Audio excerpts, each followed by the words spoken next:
e mais uma vez podermos meditar na palavra do Senhor. Quantos encontraram Levítico capítulo 6, diga amém. Assim diz a palavra do Senhor. A partir do versículo 8,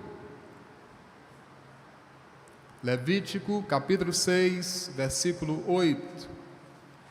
Falou mais o Senhor a Moisés, dizendo: dá ordem a Arão e a seus filhos, dizendo: esta é a lei do holocausto. O holocausto será queimado sobre o altar toda a noite até pela manhã, e o fogo do altar arderá nele. E o sacerdote vestirá a sua veste de linho, e vestirá as calças de linho sobre a sua carne, e levantará cinza, quando o fogo houver consumido o holocausto sobre o altar, e porá junto ao altar. Depois despirá as suas vestes, e vestirá outras vestes, e levará a cinza fora do arraial para um lugar limpo. O fogo, pois, sobre o altar arderá nele, não se apagará. Mas o sacerdote acenderá lenha nele cada manhã, e sobre ele porá em ordem o holocausto, e sobre ele queimará a gordura das ofertas pacíficas. Versículo de número 13: o fogo arderá continuamente sobre o altar, não se apagará. Amém? Eu quero nessa noite convidar a amada igreja do Senhor Jesus Cristo a pensarmos sobre como manter a presença de Deus. Como manter o fogo da presença de Deus.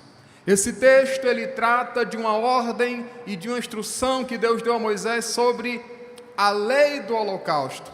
Como deveria funcionar o holocausto e aquele altar. O fogo naquele altar, depois que fosse inaugurado, nunca mais poderia ser apagado.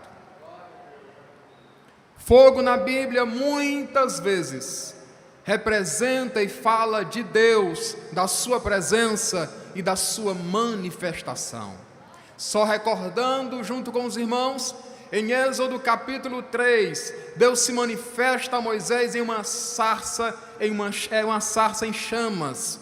Moisés, que era muito entendido em ciências, vê aquele arbusto queimando e não se consumindo, e aí Moisés disse: vou me virar para lá e vou ver o que está acontecendo, porque isso não é natural. Quando ele se chega, está em Êxodo 3, quando ele se chega para ver de perto, aí o Senhor brada através de um anjo do meio da sarça, dizendo: Moisés, Moisés. E Moisés diz: Senhor. E Deus fala com ele, e Deus o comissiona para libertar o seu povo de Israel. Deus se manifesta a Moisés através das chamas em uma sarça. Em Êxodo capítulo 19, todo o povo já está junto com Moisés, está no monte Sinai, ali no sopé do monte, e Deus se manifesta de uma maneira tão grande, tão poderosa, que o cume do monte tremia, fumegava, fumaçava, e o povo viu a glória de Deus. O texto bíblico diz: todo o povo viu a glória de Deus como fogo. Quando Moisés, por ordem divina, por instrução divina, levanta o tabernáculo, ele oferece o sacrifício, entra na tenda com Arão, esparge as peças que haviam ali dentro do tabernáculo, e quando eles saem com a resposta positiva de Deus, levantam as mãos, abençoam o povo, e a Bíblia diz que desceu o fogo de Deus sobre o altar e consumiu todo o holocausto. A partir daquele momento, nunca mais o fogo do altar no tabernáculo se apagou. A ordem de Deus é: o fogo, pois, arderá continuamente sobre o altar, não se apagará. Quando Salomão inaugura o templo, segundo Crônicas capítulo 5, 6 e 7, Salomão faz uma oração, e no capítulo 7, a partir do versículo 1, a Bíblia diz: e tendo Salomão acabado de orar, desceu fogo do Senhor sobre o holocausto e consumiu o holocausto, e todo o povo viu a glória de Deus. Os sacerdotes não podiam ministrar porque a glória de Deus havia tomado o templo, e o texto diz: todo o povo de Israel prostraram-se sobre os seus rostos, porque viram a manifestação da glória de Deus como fogo. A partir daquele momento, o fogo no altar do templo nunca mais se apagou. A ordem de Deus era: o fogo, pois, arderá sobre o altar continuamente, não se apagará. Quando pegamos esse texto e lançamos à luz das Escrituras Sagradas, em figura, em imagens, em símbolos, nós podemos aprender como manter o fogo da presença de Deus aceso em nossa vida. Eu estou diante de alguém nesta noite, cuja presença de Deus como fogo em sua vida está se apagando. Mas o Espírito Santo nessa noite vem através da sua palavra, do seu falar e do seu agir, atear fogo mais uma vez na sua vida. Você não sairá daqui da mesma forma que você entrou, mas o fogo de Deus continuará se alastrando em sua vida. Através desse texto nós aprendemos algumas coisas, o que fazer, como proceder, para que a presença de Deus como fogo, como chama, não se apague da nossa vida. O texto diz que o sacerdote precisava fazer algumas coisas. Irmãos, Deus acendeu o fogo, mas a responsabilidade agora de manter o fogo aceso era do homem, era do sacerdote. Nós já fomos incendiados pela presença de Deus. Muitos aqui já foram batizados com o Espírito Santo. Muitos aqui já foram cheios do Espírito Santo. Muitos aqui já provaram de seguinte, salmodiando ao Senhor, com cânticos e hinos espirituais, submetendo-se uns aos outros no temor do Senhor. É dessa forma que buscamos sermos cheios constantemente do Espírito do Senhor. A primeira coisa que o sacerdote precisava fazer para que o fogo do altar permanecesse acesa, e Deus disse: olha, cada manhã o fogo precisará ser alimentado. A primeira coisa que o sacerdote precisava fazer, está no versículo 10, era retirar a cinza. Cinza é aquele resíduo restante de uma combustão, de algo que se queimou. Quem já teve a experiência de acender fogo, é um fogareiro ou algo parecido, sabe que depois que o fogo pega e que funciona muito bem, mas ele deixa resíduo, e quando aquele resíduo está muito volumoso, as chamas não podem se desenvolver com propriedade, como deveria ser, como seria o normal. Porque as cinzas atrapalham o proliferar do fogo. A primeira coisa que o sacerdote precisava fazer para manter o fogo aceso era retirar as cinzas. Agora eu quero que os irmãos interajam com o pregador. Qual era a primeira coisa que o sacerdote precisava fazer para manter o fogo aceso? Era retirar as cinzas. Uma primeira figura de cinza é o pecado. Porque da mesma forma que a cinza atrapalha a proliferação do fogo, o pecado atrapalha a manifestação e a presença de Deus na vida do ser humano. Vamos ver isso na Bíblia? Profeta Isaías, capítulo 59, versículos 1 e 2. Ele profetiza dizendo: eis que a mão do Senhor não está encolhida para que não possa salvar, e os seus ouvidos não estão agravados ou fechados para não poder ouvir. Mas no versículo 2 ele diz: mas as vossas iniquidades fazem separação entre vós e o vosso Deus, e os vossos pecados encobrem o seu rosto, para que não seja ouvido por vós. O pecado é como uma grande barreira que atrapalha, que faz separação entre Deus e o ser humano, entre a criatura e o Criador, entre o homem e Deus. O pecado atrapalha. Todas as vezes que damos vazão em nossa vida ao pecado, a presença de Deus estará se afastando. Quando lemos o Salmo de número 66, versículo 18, o salmista diz: se eu atender ao pecado no meu coração, o Senhor não me ouvirá. Deus ouve, escuta todas as coisas. Ele é onisciente, onipresente, onipotente. O salmista está dizendo que não será respondido por Deus se ele ouvir, se ele der atenção ao pecado em seu coração. O pecado impede a presença de Deus na vida do ser humano.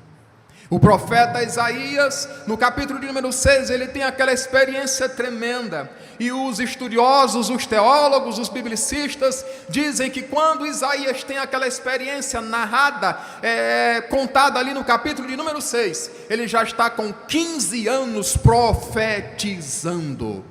No versículo 1 de Isaías, capítulo 1, versículo 1, ele diz que profetizou nos dias de Uzias e de outros 2 reis que vieram depois de Uzias. Naquele ano Uzias era morto, e naquele mesmo ano em que Uzias morreu, Isaías foi ao templo e teve a visão tremenda da manifestação da glória e da santidade de Deus. Isaías era profeta, Isaías já profetizava, mas precisou ser impactado com a presença e com a glória de Deus para abdicar do pecado, para rejeitar toda a imundície, porque Deus queria usá-lo, Deus queria continuar usando ele, continuar se manifestando nele e através dele a sua nação, o povo de Israel, mas o pecado precisava ser tirado da sua vida.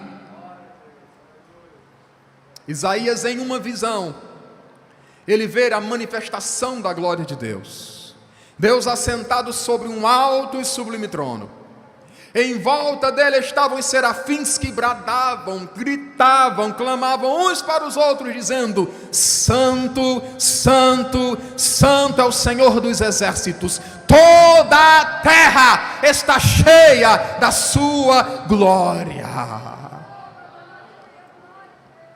Quando os serafins bradavam lá em cima, o templo aqui embaixo balançava, e Isaías presenciava isso. Clamavam uns para os outros, dizendo santo, e a estrutura do templo aqui embaixo balançava. A aba das vestes divinas encheu todo o templo se encheu de fumaça, era sinal da presença de Deus, tal qual aconteceu em Êxodo capítulo 19. Isaías não tem dúvida, a presença de Deus está naquele lugar. E aí Isaías, depois que vê a manifestação da glória de Deus, os serafins proclamando que Deus é santo, aí Isaías é compungido e ele diz: ai de mim, vou perecer. Toca nos seus lábios e o serafim diz: eis que isto tocou os teus lábios. Isaías teve visões tremendas de Deus. O ministério de Isaías a partir daquele momento foi mais poderoso. Ele teve visões tão tremendas que outros profetas não tiveram. Ele tinha suas visões como uma espécie de 10D, por assim dizer. 3D perde muito em comparação com as visões que Isaías tinha, acerca principalmente do ministério, da vida, da morte de Jesus Cristo.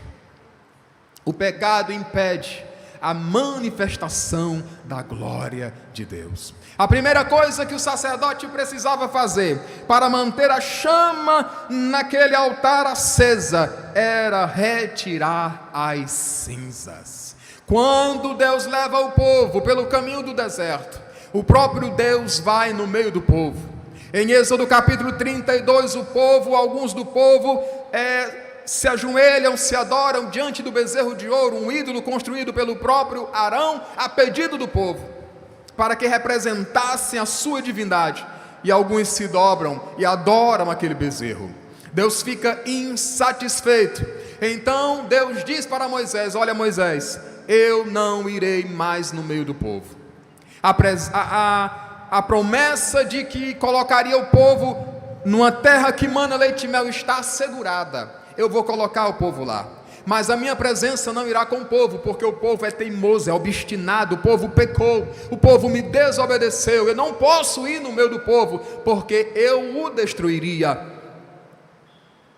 Então o povo, quando sabe daquela notícia, fica triste, se humilha, e Moisés vai para a oração, paga um preço alto, clamando, rogando a Deus, pedindo que Deus não deixasse o seu povo. Moisés sabia que a presença de um anjo não é suficiente. Moisés sabia que não adianta estar em uma terra que mana leite e mel sem a presença de Deus. A presença de Deus é melhor do que terra que mana leite e mel. A presença de Deus é melhor do que qualquer bênção. E Moisés sabia disso. Moisés sabia e não queria a presença de um anjo. Moisés queria a presença de Deus. Porque quem já desfrutou da presença de Deus não se satisfaz com outra coisa senão com a presença de Deus. E Deus, que é soberano, voltou atrás na sua decisão. Êxodo 33, versículos 14 e 15, Deus diz para Moisés: está bem, Moisés, a minha presença irá contigo para te fazer descansar. O pecado impede a presença de Deus. A chama da presença de Deus na vida de qualquer não poderá estar viva, acesa, ardendo, se dermos lugar ao pecado. A segunda coisa que o sacerdote precisava fazer para manter o fogo naquele altar aceso, e nós estamos dizendo que o fogo representa a presença de Deus, e precisamos fazer algumas coisas para manter esta chama acesa em nossa vida. A segunda coisa que o sacerdote precisava fazer está no versículo 12. Ele precisava colocar lenha no altar, no fogo, todas as manhãs. A lenha representa algumas coisas, e eu vou citar para você 2 ou 3 coisas que podem ser representadas pela lenha. A lenha é que alimenta o fogo, serve de combustível para o fogo.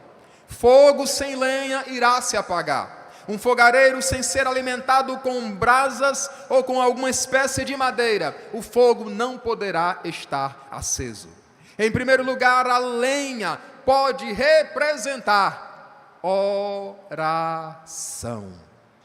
Porque da mesma forma que a lenha, que a brasa, que a madeira alimentam o fogo, a oração traz até nós a presença de Deus. Todas as vezes que eu falo de oração, eu lembro de Jesus. É o maior exemplo de alguém que gostava de orar, que amava orar, tinha verdadeiro prazer em falar com o Papai do céu. Durante o dia, Jesus estava em seus discursos, em seus sermões, ministrando, curando, atendendo pessoas, cumprindo o seu ministério dado pelo Pai, buscando a salvação das nossas almas. Mas à noite, Jesus estava em monte e em lugares desertos, orando, buscando a presença de Deus. Não era à toa que o ministério de Jesus era um ministério poderoso. Jesus tocava em alguém e alguém era curado, ou alguém tocava em Jesus e esse alguém era curado, porque Jesus tinha uma vida de oração. A presença do Pai era com Jesus. Salvo engano, em João capítulo 8, versículo 38, 9:39, Jesus diz assim: aquele que me enviou está comigo. O Pai não me tem deixado só, porque faço sempre aquilo que lhe agrada. Você pegou o segredo? É um segredo revelado para ter constantemente conosco a presença de Deus. Jesus disse: eu faço sempre o que lhe agrada.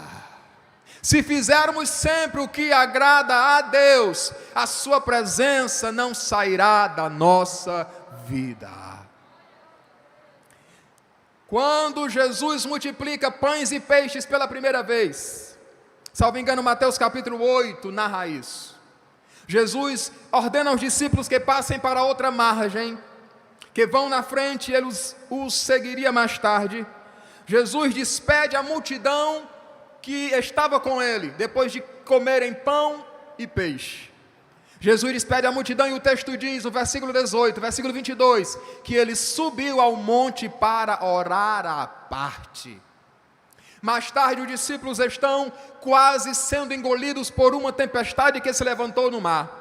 A Bíblia diz que a água entrava, os discípulos estavam com medo e até gritavam. E aí a Bíblia diz que pela quarta vigília da noite, Jesus vai ter com eles andando sobre as águas. A quarta vigília da noite começava naquela época para os romanos ou para os judeus, a partir das 3 horas da manhã. Como a matemática é uma ciência exata, você pode ter mais ou menos uma noção. Jesus despede a multidão 5 ou 6 horas da tarde, vai ao monte para orar quando está anoitecendo, e lá para as 3 horas da manhã vai encontrar com os discípulos. Jesus passou aproximadamente 8 ou 9 horas em oração a Deus. Não tinha como não ter a presença de Deus. A oração, ela traz à nossa vida a presença de Deus. Sabe por que muitos crentes, muitos cristãos não são felizes? Porque não oram, porque não buscam a presença de Deus. Sabe por que tem muito cristão se queixando de que não recebe bênção e parece que na mesma? Porque não ora, porque não busca a presença de Deus. Em Lamentações de Jeremias capítulo 29, capítulo 5, versículo 29, a Bíblia diz: mesmo diante de situações que para o ser humano são impossíveis, a Bíblia aconselha dizendo: põe a tua boca no pó, pois assim ainda haverá esperança. Quantos cristãos sofrendo, quantos cristãos sendo pisoteados pelas situações e até pelo inimigo das nossas almas, porque não buscam contato com Deus pela oração. Salmo de número 34, versículo 10, a Bíblia diz: os leões sofrem e necessitam fome, os filhos dos leões, mas aqueles que buscam ao Senhor, de nada tem falta. Se está faltando alguma coisa para o irmão Pereira, é culpa do irmão Pereira, porque a Bíblia diz: aqueles que buscam ao Senhor, de nada tem falta. A oração mantém a chama da presença de Deus acesa em nossa vida. Se eu quiser acesa na minha vida a presença de Deus, preciso acrescentar lenha todas as manhãs. Oração.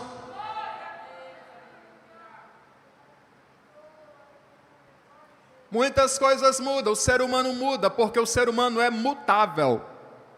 Mas Deus é imutável.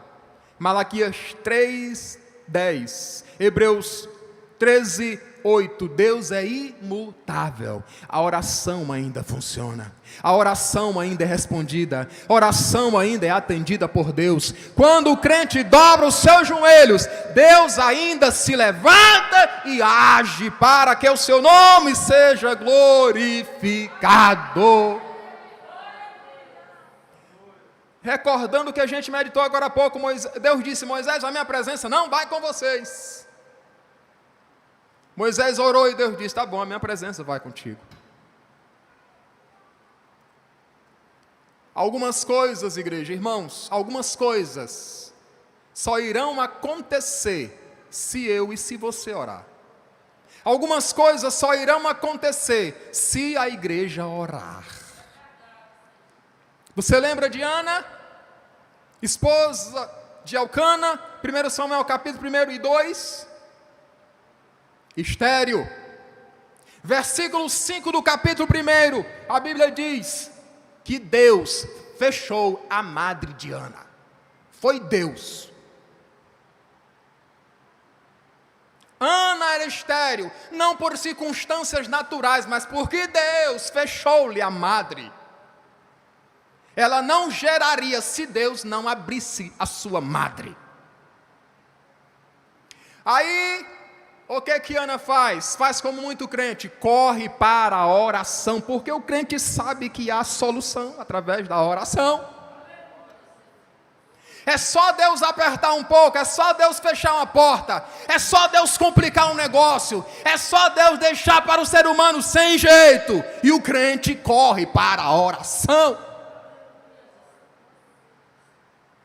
E o bom, irmãos, é que Deus é misericordioso. Ele sempre atende as orações. Deus sempre atende as orações. É preciso colocar lenha todas as manhãs no altar, para que o fogo continue se alastrando. Quem está entendendo a mensagem, diga amém. Louvado seja o nome do Senhor. Uma segunda coisa que a lenha tipifica é a adoração. Porque da mesma forma que a lenha, que a madeira alimenta o fogo, a adoração propicia a presença de Deus, atrai a nós, ou traz até nós a presença de Deus. Salmo 22, versículo 3, a Bíblia diz: porém tu és santo, o que habita entre os louvores de Israel. Pegue a palavra louvor e leve para o dicionário da língua portuguesa. Ele vai dizer que significa aplauso, exaltação, enaltecimento, glorificação, nada mais do que adoração. Porque o louvor pelo louvor não é adoração, mas através do louvor pode-se adorar a Deus. Música por música não é adoração, mas através da música pode-se adorar a Deus. Palmas por palmas não é adoração, mas através das palmas alguém pode adorar a Deus. Quem está entendendo, diga amém. Adoração atrai a presença de Deus. Eu lembro de Josafá, quando foi desafiado por três nações se confederaram, segundo Crônicas capítulo 20, e quando Josafá sabe que o exército vai cercar Jerusalém, já é tarde demais. O exército já está acampado a 35 quilômetros de Jerusalém, dentro do território de Judá, uma cidadezinha chamada Engedi. Josafá, mesmo que quisesse, não tinha como aparelhar o exército. Mas rapidamente ele envia mensageiros por todo Judá, e eu não sei como, só Deus sabe, a Bíblia não explica. Veio gente de tudo quanto foi lugar de Judá e se reuniram no templo. E o próprio Josafá é quem ora a Deus em 2 Crônicas capítulo 20, a partir do versículo 7, é ele mesmo quem ora diante do altar do Senhor. Só que a Bíblia diz no versículo 3 que quando ele soube da notícia, ele temeu, e porque temeu, passou a buscar ao Senhor. Aí ele está diante do altar e ele ora ao Senhor, juntamente com todos os representantes da nação que estão ali no templo, e ele diz: Senhor, resumindo aqui a oração dele, tu nos deste esta terra, como resultado e cumprimento da tua promessa, que poria o teu povo numa terra que mana leite e mel. Agora está vindo um povo aí que tu não deixastes que o teu povo destruísse, e eles agora vão nos dar a recompensa, vão nos destruir. Não sabemos o que fazer, versículo 12, eu acho isso lindo demais. Porém, os nossos olhos estão postos em ti.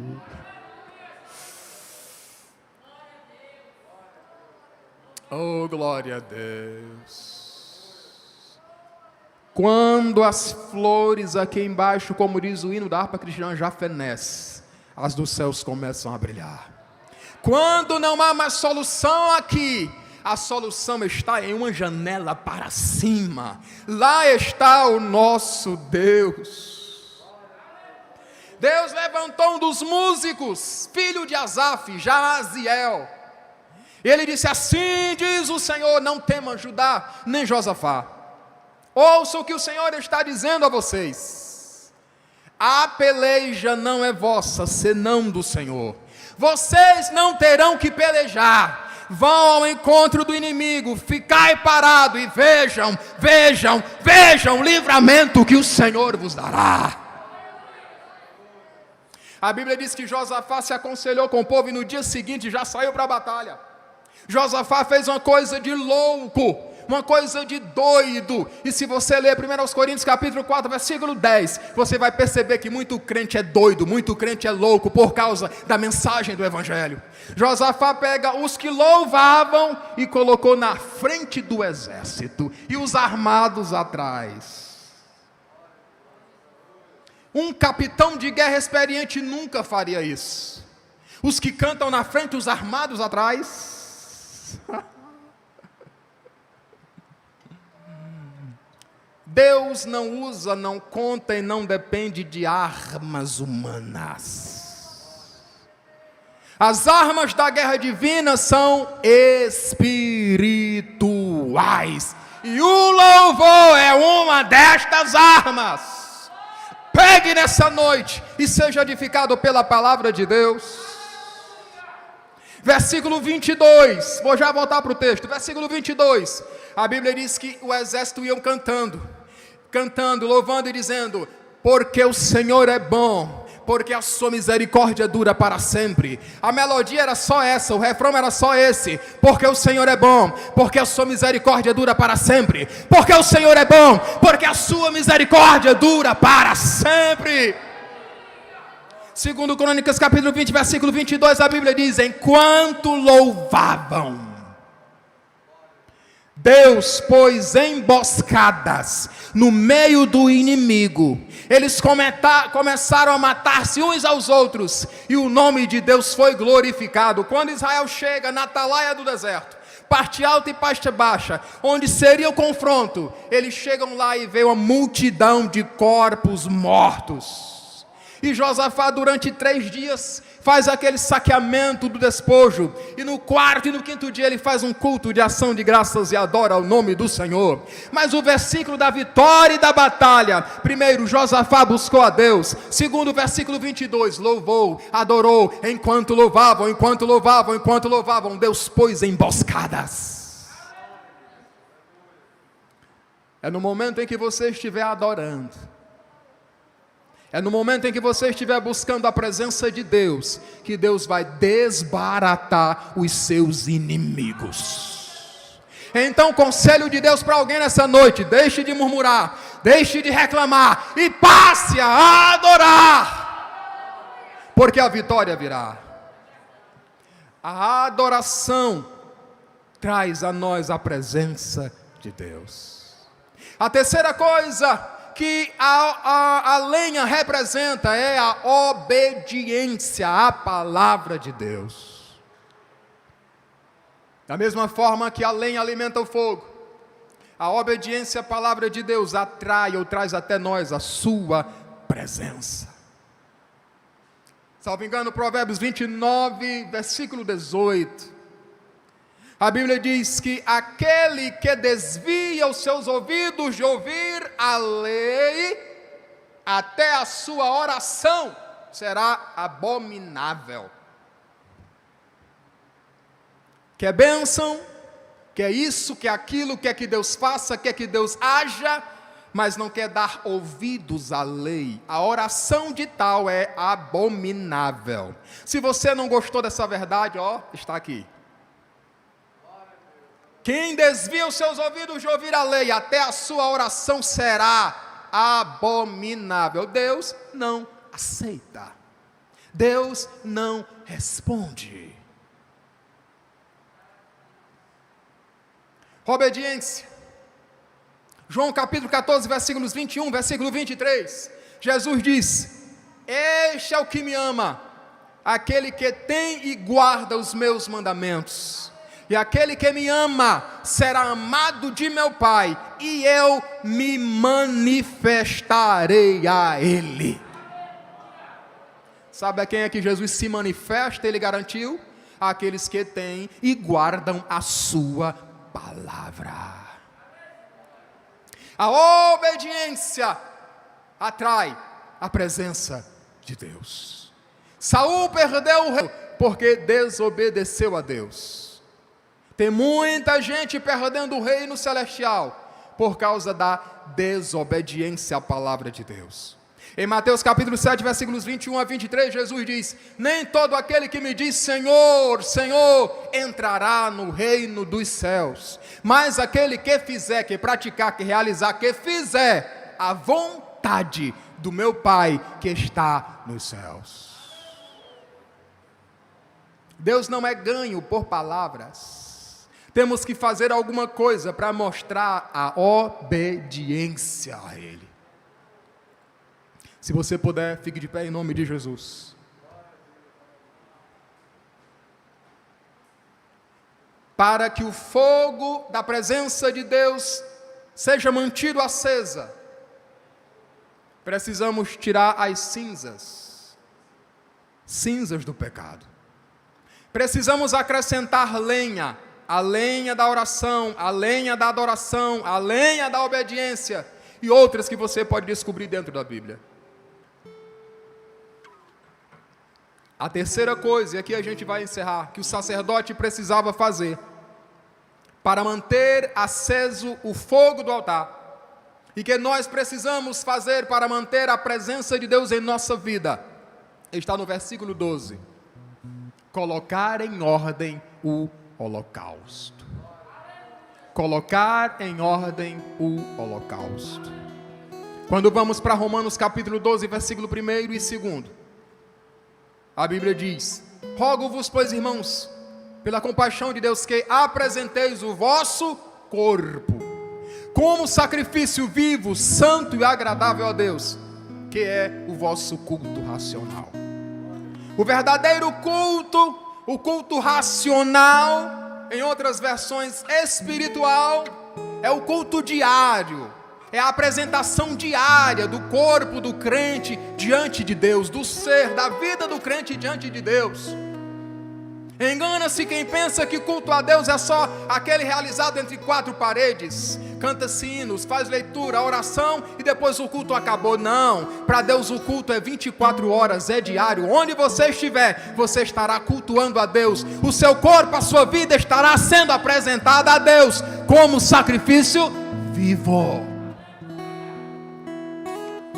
Mas este sacrifício, este holocausto, precisa estar em ordem sobre o altar. Deus é Deus de ordem,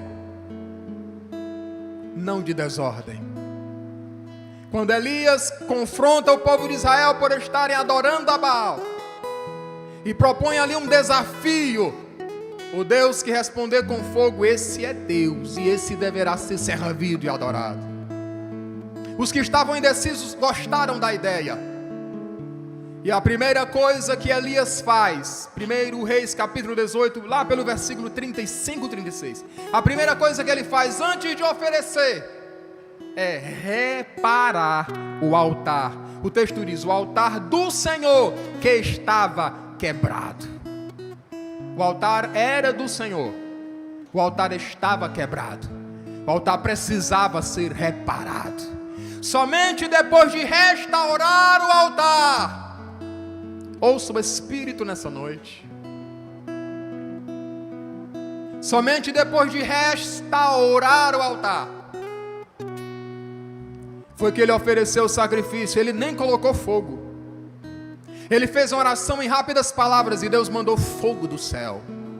Houve ali um grande milagre. A oferta foi devorada pelo fogo, as brasas, a lenha, até a poeira, ficou ali um buraco chamuscado de fogo. Deus fez ali um milagre. Mas o altar precisou ser reparado. Em Isaías capítulo 42, profecia acerca de Jesus como servo do Senhor, Isaías diz: quando o servo do Senhor vir, ele vai fazer uma coisa: a cana trilhada ele não cortará, e o pavio que fumega ele não apagará. Quem cuidava ou cuida de canavial, sabe que uma cana trilhada, deitada, ela não serve, ela tem que ser tirada, porque ela vai danificar outras e vai fazer trilha no meio da roça. Ela é tirada. Mas Jesus não corta a cana trilhada. Se ainda está na plantação, pertence a Ele. Embora esteja deitada, Ele erguerá, Ele levantará. Ele não apaga o pavio que fumega. Fumegando é só aquele morrão, aquela pequena luz. Dá tédio, né, em quem está perto, nariz, olhos. A primeira ação é ir logo e apagar. Jesus não apaga o pavio que fumega. Se ainda tem um pingo de luz, um raio de luz da presença divina, Ele assopra pelo seu Espírito e deixa o fogo se alastrar.